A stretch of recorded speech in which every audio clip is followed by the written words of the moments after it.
Tout ce passage au numérique sur lequel reviendra Louis est au service d'une cause, l'extraction du dividende numérique. Donc je vais traiter rapidement maintenant de 2 points, la consistance de la part du dividende qui sera accordé à l'audiovisuel et deuxièmement son emploi.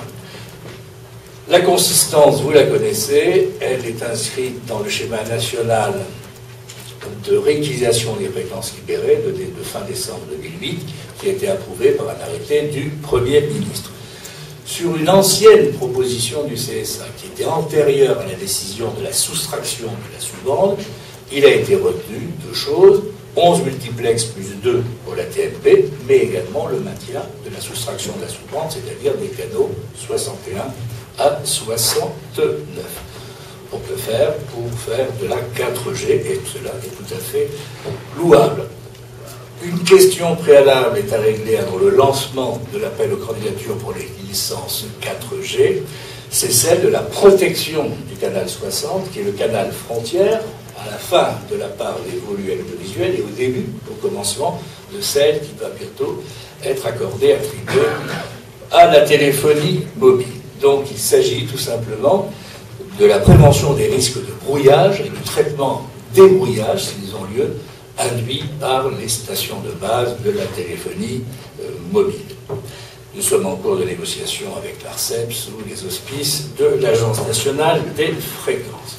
Comment parvenir, comment passer de 6 multiplex à 11 ? Cette marche à suivre, nous l'avons détaillée dans la synthèse des conclusions de la consultation que nous avions lancée au printemps dernier sur l'usage des fréquences libérées par la défection de Canal J et d'ABA, et surtout sur une réflexion plus globale sur le futur plan cible. Comme vous le savez, le CSA préconise une démarche en 2 temps. C'est ce que je me plais à appeler la théorie des 2 horizons, avec dans un premier plan ce que j'appelle le plan de Genève étendu, c'est-à-dire le passage de 6 à 8 multiplex, horizon 2011. Ces R7 et R8 existent sur le papier, certes, mais ils existent et ils sont d'ores et déjà planifiés. R7 pourrait commencer à se déployer à partir de l'extinction de l'analogique dans la région Île-de-France, c'est-à-dire à partir du 8 mars 2011, et le R8 pourrait commencer à se déployer après la fin du processus d'extinction analogique et de passage au numérique, c'est-à-dire après le 30 novembre 2011. Voilà le premier horizon. Second temps, le plan cible excusez-moi, j'avais allé trop vite, densifier, c'est-à-dire optimiser le passage de 8 à 11 multiplex, c'est pour 2012 et les 2 années qui suivront.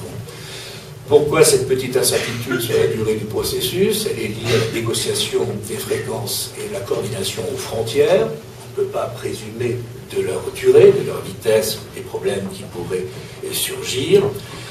Et deuxièmement, vous signalez que ce déploiement en 2 temps qui est inéluctable va se traduire par de nombreux réaménagements numériques. Réaménagement numérique.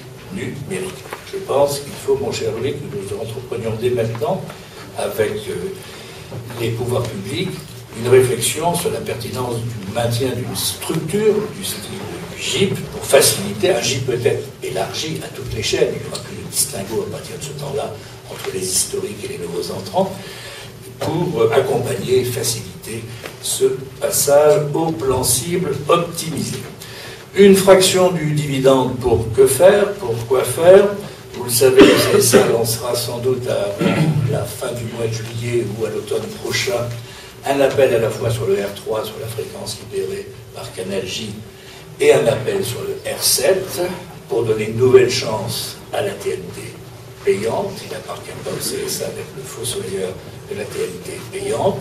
Donc une offre en mise en perspective, un canal libéré sur R3 et 2 canaux à venir sur le R7.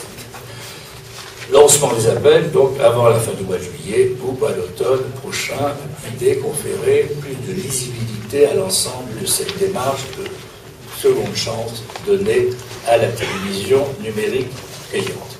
Autre objectif poursuivi par le CSA, c'est préparer la généralisation de la HD.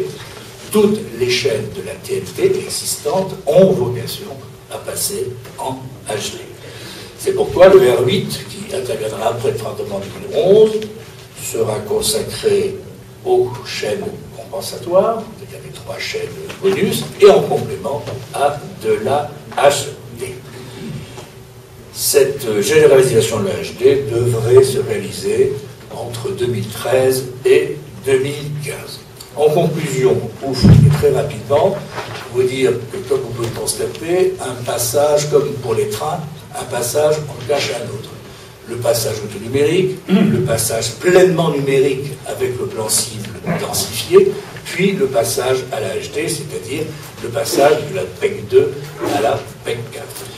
Vous dire également que toutes ces perspectives télévisuelles sont très exaltantes et qu'il est tout à fait normal d'en faire bénéficier nos compatriotes ultramarins qui, eux, verront arriver la TNT en novembre 2010 en PEG 4. Le démarrage se fera tout de suite en PEG 4.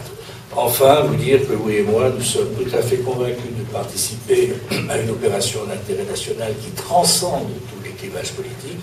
C'est une œuvre, un enjeu de société que j'ai tendance et coutume à qualifier de mini-révolution culturelle pacifique.